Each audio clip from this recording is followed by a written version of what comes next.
part of Sam Darnold making a Super Bowl and having back-to-back unbelievable years. In fact, if you go back to November 27th of like 2022, when he was benched by Carolina, then given the starting job again, if you go from that moment till today, it's the highest winning percentage in the league, higher than Mahomes, and the highest 100-plus passer rating percentage in the league. I think second is like Goff. So, but it's a remarkable, he was 14-3 in Minnesota, and he did not have a big market. He didn't have a big market. And it reminds me of Tom Brady, who came out in 2020, and only two teams wanted Tom Brady, the Chargers and the Buccaneers. And not only did Tom win a Super Bowl first year, but Tom 4 years later was still a top 6 quarterback in the league. So, I mean, I mean, Kirk Cousins, there was more demand for Kirk Cousins leaving Minnesota than Tom Brady when he hit the market, and Sam Darnold. I like Kirk, but give me a break. So, you know, it's just one of those things where quarterback evaluation is hard, but it's not that hard. I mean, why did I go on the air and say Tebow, Johnny Manziel, and Zach Wilson? That is not going to work. Those are busts. I shouldn't be able to say that, and GMs are picking them in the first round. You know, it's hard, but I've always said it's about traits. I don't care what your winning record was. And if you look at Darnold, big, 6'3", thick, athletic, big arm, unbelievably coachable, tough guy. Everybody loves him. I'm like, that's just, you're going to win games with that. You just got to get a competent coach. So we do this thing called blind resume, just how good Darnold has been, because it really, I think to this point, is underreported what he's done. So let's do a blind resume with Sam Darnold just to give you a sense how good he's been. So the first one, this is from 2022, the Carolina days. He's 32-9. For our radio audience, the other quarterback is just slightly lower in virtually every statistic. So Sam is 5 to 8% better in every statistic. And who is that quarterback since 2022? Josh Allen. You know, the MVP. Wins, completion percentage, yards per attempt, passer rating. Higher than Josh Allen. Okay, let's do it again. Here's Sam Darnold since 2022. This quarterback, Sam, is, yeah, again, much higher winning percentage. All the other numbers, slight edge to Sam since 2022. That quarterback would be, you guessed it, Matt Stafford, who's going to win MVP. Basically this year was on fire against everybody not named Carolina. Okay, let's go to another one. Sam since 2022, the Carolina days. Across the board, Sam, even or slight edge, except passer rating. This quarterback has a higher passer rating, but this quarterback also has 10 more losses. Who is this quarterback? Lamar Jackson, who's going to get a new contract, probably making him the highest paid quarterback in the NFL. Okay, let's do one or two more. Okay, since 2022, here's Sam Darnold. That's Carolina, year in San Francisco, Minnesota, Seattle.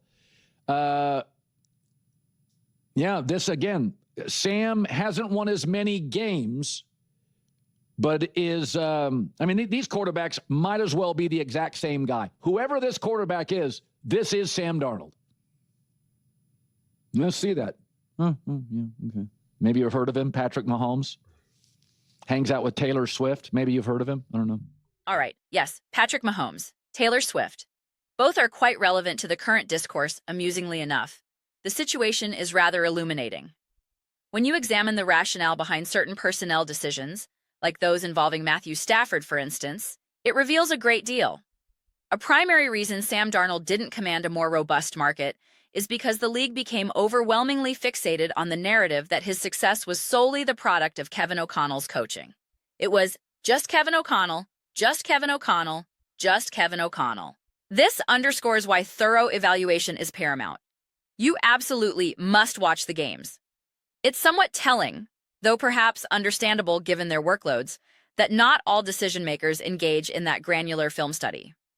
I believe Kevin O'Connell is an excellent coach. However, he acquired a reputation as a quarterback whisperer who made Kirk Cousins great, when Cousins was already a high-caliber player. Then, when Cousins was injured, the Vikings won a few games with backups, creating a narrow, misleading sample size that many extrapolated from. The team's subsequent collapse was severe, and I pushed back hard against the simplistic O'Connell-centric narrative because that's all I heard from segments of the Vikings fan base. It's not Sam, it's Kevin O'Connell. Look what he did with those other quarterbacks. Well, let's actually examine how that season unfolded after Cousins went down. A coach certainly aids a quarterback, but it's a symbiotic relationship. The quarterback also elevates the coach. Yet, the automatic assumption was that any success was attributable to O'Connell and Justin Jefferson, with Darnold merely being a passenger. The pervasive belief became, Sam Darnold in other situations has not been good. He failed elsewhere. Therefore, he is not good. This is the exact type of reductive logic I constantly contend with, even in discussions about the Mahomes tier players. At the end of the day, if your objective is winning a Super Bowl, what a quarterback looked like with dysfunctional franchises like the New York Jets or Cleveland Browns is largely irrelevant. People say, well, Jalen Hurts wouldn't have done it without A.J. Brown. That may be true, but it's immaterial because he did have him, and with that support, he demonstrated the capacity to win a championship. That's the only datum that ultimately matters. So if the critique is, Sam Darnold is only good with a great receiver and a great coach, my response is, your team had better provide that. Because if it doesn't, I don't care what quarterback you have. You're not winning a Super Bowl anyway. In fact, it's more instructive for me to see how a quarterback performs with elite support, because that's the environment I'm striving to construct. The greater risk is having a great quarterback and a great coach and still falling short. With Sam, at least we've seen he is capable within that framework. This applies to Brock Purdy, Jalen Hurts, and virtually every quarterback outside the perceived untouchable quartet of Mahomes, Allen, Jackson, and Burrow, the ones we anoint as able to win in any situation. And yet, even Lamar Jackson, Joe Burrow, and Josh Allen have come up short, with the critiques being, they need better receivers, or their defense isn't good enough, or the coaching failed them. Conversely, Patrick Mahomes, the one quarterback who has enjoyed sustained elite coaching and organizational stability, has the most rings. Is that shocking? Not really.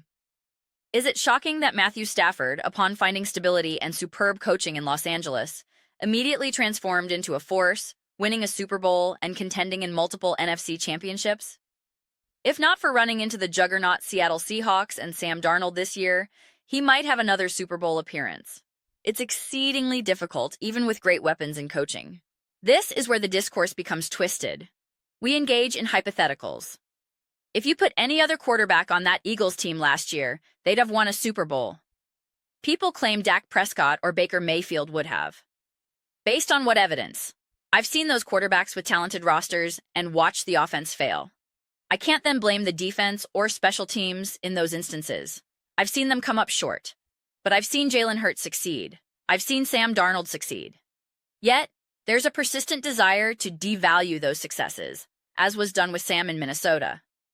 That devaluation artificially suppressed his market, with the rationale being, it was a great team. You could plug any quarterback in there. No, you cannot. People are making the same claim right now about Sam and the Seahawks. There are 20 other quarterbacks you could put on that team, and they'd be going to the Super Bowl too. Really? You know for a fact that 20 other quarterbacks could have delivered that performance against the Los Angeles Rams in the NFC Championship? That's quite a claim. There's a handful, a very small group, I'd be comfortable asserting that about, because I've seen them do it repeatedly. But to invent a list of 20 is pure speculation without foundation. I am a massive Justin Herbert supporter, but I do not have a strong conviction that Justin Herbert, if placed on the Eagles or Seahawks this year, definitively balls out and wins a Super Bowl. I believe he would look significantly better with a competent line and better support. I defend his playoff struggles. But I cannot say with certainty that he elevates in the absolute biggest moments. I've seen Jalen Hurts do it. I've seen Sam Darnold do it. I've seen Matthew Stafford do it. I've seen Patrick Mahomes and Josh Allen do it. I've seen this collection of quarterbacks truly deliver, not just in a singular moment, but multiple times. Now, there's considerable revisionist history regarding the Seahawks' acquisition of Sam Darnold. Some claim, Well, the Vikings offered him a very similar deal. No, they did not. A statement like that attempts to provide cover for Minnesota's decision, while simultaneously undervaluing the risk Seattle undertook. That's a key point. The perceived lack of a robust market for Sam is why his success is being under-discussed, as some commentators note. But similarly under-discussed is the shrewdness of the Seattle Seahawks maneuver, their belief in Sam and the concurrent team building around him. I face the same dynamic with the Philadelphia Eagles after their Super Bowl win. Everyone retrospectively said, of course they won. They had a stacked team. That's nonsense. Those same voices criticized the Vic Fangio hire, the Kellen Moore hire, the Saquon Barkley signing, their draft picks, and the decision to retain veterans. Saquon Barkley didn't have a massive bidding war. The Cowboys weren't interested. The Giants were lukewarm. Seattle secured him on a deal that, given his subsequent production, was an absolute steal, worth far more than his salary, regardless of the positional value of running back. Just because a move culminates in success doesn't mean it was an obvious no-brainer decision at the time. It took intelligent, strategic foresight to execute. The same applies to the Seattle Seahawks. We can laud Sam's performance and the team's strength, but we must not retroactively frame their decisions as easy or inevitable. They were calculated, predictive, and correct. They deserve an immense amount of credit, the same level of credit we bestow upon the Rams for acquiring Stafford, Von Miller, and Odell Beckham Jr., or the Chiefs for their post-Tyreek Hill team building. That's the tier of praise the Seahawks front office merits. I believe much of the conversation is being lost because people still aren't fully processing what they're witnessing and how this roster was constructed. In another video discussing turnarounds, like Pittsburgh's potential, I noted that Seattle's rise, while feeling rapid, was years in the making. It took years to build this defense, to hire Mike McDonald and empower him, to secure the right offensive coordinator in Clint Kubiak. This wasn't an overnight sensation. It was a deliberate, multi-year build. Credit is deserved where it is due.